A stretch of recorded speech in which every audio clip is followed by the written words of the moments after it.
The bomb plant is D.C. Bureau's investigation into how a secretive and little-known government agency dedicated to building nuclear weapons took control of nuclear nonproliferation, co-opted the peace movement, and wasted billions in cleanup money at the nation's nuclear weapons facilities.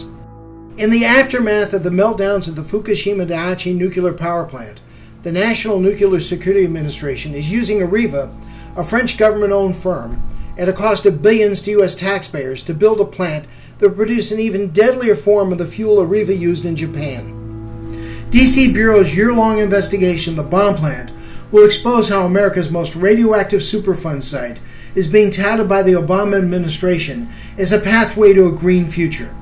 In a chilling series of reports coming soon, the Public Education Center's award-winning investigative reporters will peel away the facade on the Savannah River Site to reveal how the Obama administration wasted billions supposedly cleaning up Cold War legacy waste while investing nearly $100 billion over the next 10 years of borrowed money to rebuild a nuclear weapons complex that nuclear experts say we do not need. The Department of Energy has this phenomenally high rate of project failure and cost overruns. And I think that these facilities they're talking about building really have a fairly high risk of project failure, and by default we may wind up having to just, convert the stuff to oxide, mix it with other stuff, put it in barrels and bury it. Our investigation will take you to K-Reactor, where America's surplus plutonium is being stored in a minimally secured building located on top of the most dangerous earthquake fault in the South.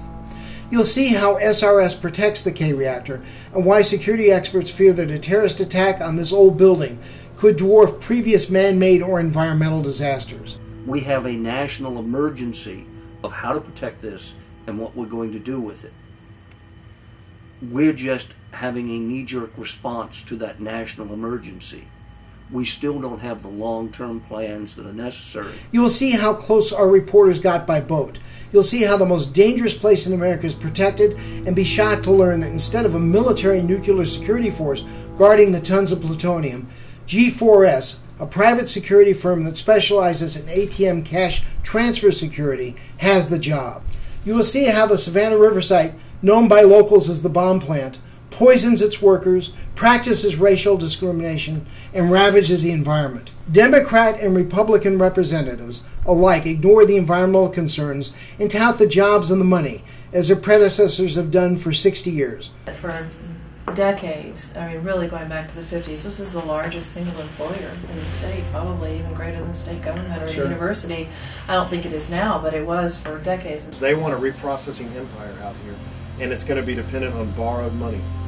And if the Republicans and Obama or whoever's after them are serious about controlling the debt, it ain't going to happen. If they're going to bury us in yet more debt, that's the only way reprocessing is, in my opinion, is going to happen. But it shows that these guys like to mint, they don't really care about the debt.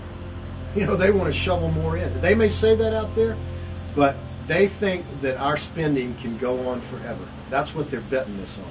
Run by a Bush appointee, the NNSA sucks up 85% of the Department of Energy budget. We will tell the story of how NNSA spent billions contracting with Areva, a financially troubled French company, to build a plant to turn weapons-grade plutonium into reactor fuel it has no customers for. We will show you how one commercial partner in the mixed oxide fuel project dropped out after a test of the weapons-based fuel failed in a civilian power reactor.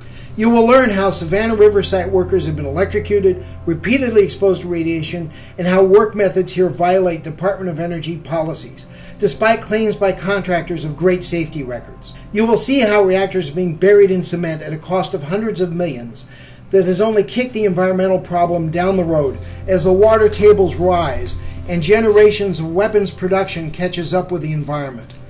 Even if the water in Savannah meets the federal guidelines for what a member of the public can have, it doesn't make it safe.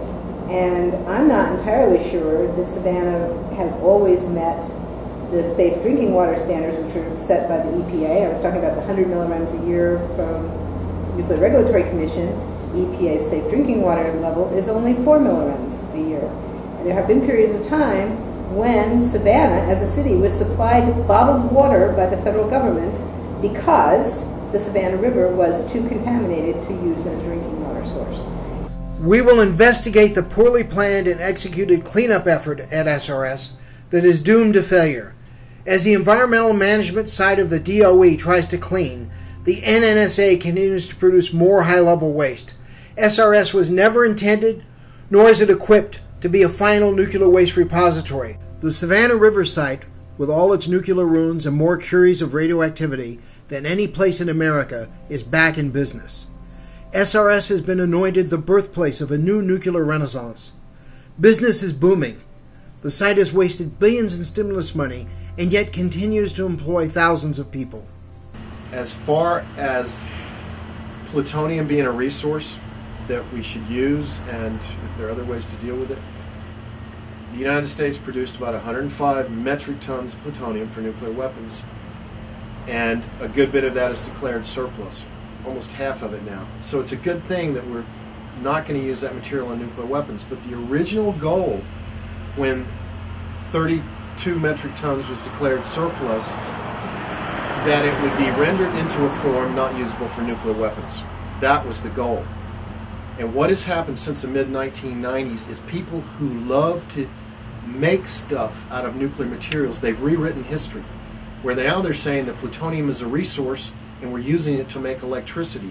That was never the goal. And the stated goal in the past was to get rid of the plutonium. And one way that was being looked at was to run it through nuclear reactors as plutonium fuel. But doing that was not the goal. But for some people, that has become the goal, because they see that if they use this plutonium as a fuel, that it's going to influence policy in the future, where we could build a plutonium economy where we're extracting plutonium from spent nuclear fuel. We build more MOX factories, reactors to use plutonium. But that was never the goal. And DOE has kind of through the back door, and the contractors have changed the objective of the program without there being an official policy to do that. So if someone at the site tells you the goal is to use it and make electricity, that's not the policy. That's their personal policy, because they have financial objectives to present it as electricity production as the policy.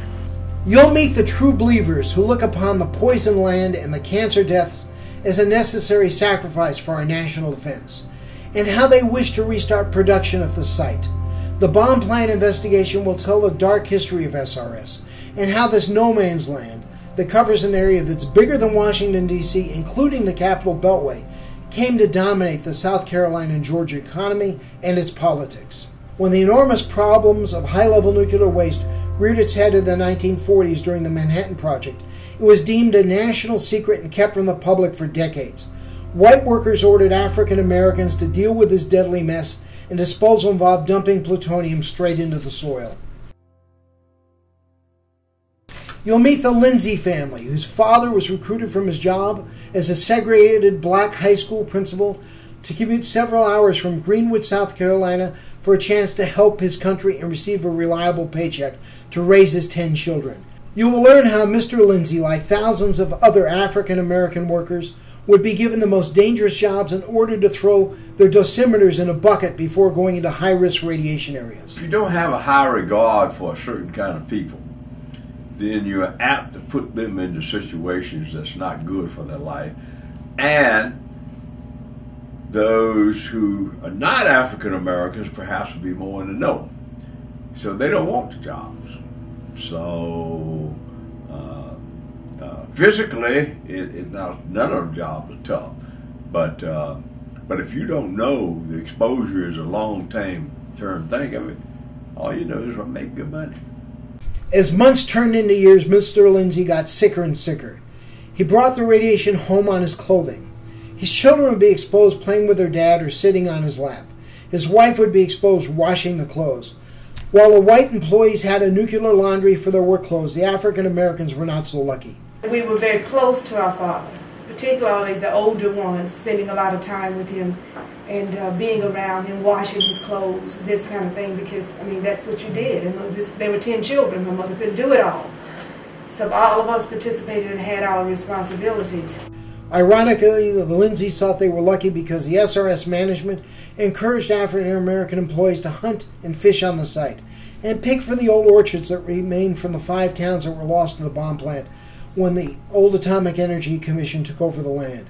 The radioactive fruit, vegetables, and fish and game were shared with friends and relatives, spreading radiation throughout the African American community. Don't take in consideration the ingestion of, see, they took up all those acres of land. And those land, they had farms, they had food out there and hunting. And those people used to go out there and hunt and get deer and stuff like that. They would hunt off these places where they buried and drank the stream from. They'd get food. My father would bring it home all the time. They would sell it by the roadside. They would let the people go out there and hunt and get those things. Finally, one awful day, Mr. Lindsay was brought home to die. The radiation he brought home would reach from his grave to take his wife and then child after child over the decades. This was in April when they brought him home, and he didn't go back to work after that. He went to the hospital, and he died in June. There is no plausible reason to me why my sister Jo is not here today and had breast cancer. They are killing people down there, and they will kill you, and they will destroy the world, and they will do whatever necessary to satisfy their greed. You'll meet the first African American college graduates to work at the bomb plant and learn how they spent a career of not getting promotions and not even being told what was happening to their fellow African Americans on the site. Anytime 2 or more African Americans got together, they were concerned. I mean, they want to know what you're doing, what's going on over there. I mean, what y'all doing, you know? We always had that. I mean, that much of that hadn't changed yet, and because they just want to know what you're doing. And the only reason I say that they want to know what you're doing because they've done you so bad until they can't figure out that you're not plotting against them. I mean, you know, they say he got to be. You know, I've done him so bad, he's got to be getting back at me, whether you get back at him or not. You know, but he wants to know. You know. We will tell the story of the soaring rates of cancer among African Americans who live downriver from SRS. We'll report on how, at the height of production at SRS, black towns along the Savannah River were never notified that radiation was to be released into the river. And if you thought Jim Crow was dead at SRS in 2010, you'll meet a young woman from California who went to work at the National Nuclear Security Administration's new $5 billion MOX plant. Despite her great computer skills, she could not even get an interview when a better job opened up. Instead, the position was given to a far less qualified white worker. I patiently waited, and I made an appointment. No, I went to the Human Resource, Mr. Bethman, and I said, hey, you know, something unfair is going on here.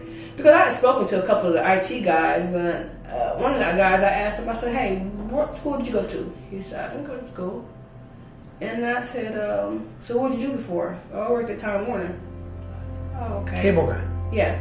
So after talking to a couple of guys, and I started realizing that they didn't have any education, I'm like, whoa, wait a minute here. Something's going on. Her reward for filing a complaint about being passed over for that job opportunity? She was fired and escorted out in front of all her co-workers by Wackenhut security. We will tell you the story of the crumbling F and H canyons, where the decades of chemical and nuclear separation have left high-level nuclear waste in dozens of million-gallon tanks that present the most arduous Superfund challenge the EPA has ever encountered. We have these tanks sitting in the ground at Savannah River Site, and they are round, and they're 4 different models, and they're not even stainless steel, they're carbon steel. They're like some are like a cup and saucer. And to give you an idea of how big or round they are, if you put them in a rectangle, it would be the size of an NBA basketball court. That's how big or round these things are. And we had 51 of them, and we're trying to clean them out and close them. A lot of the gunk in it is liquid, supernate and salts. We've only closed 2, and apparently those were the easiest 2 to close. And so we have 49 tanks left and 36 million gallons of radioactive, highly radioactive waste from reprocessing.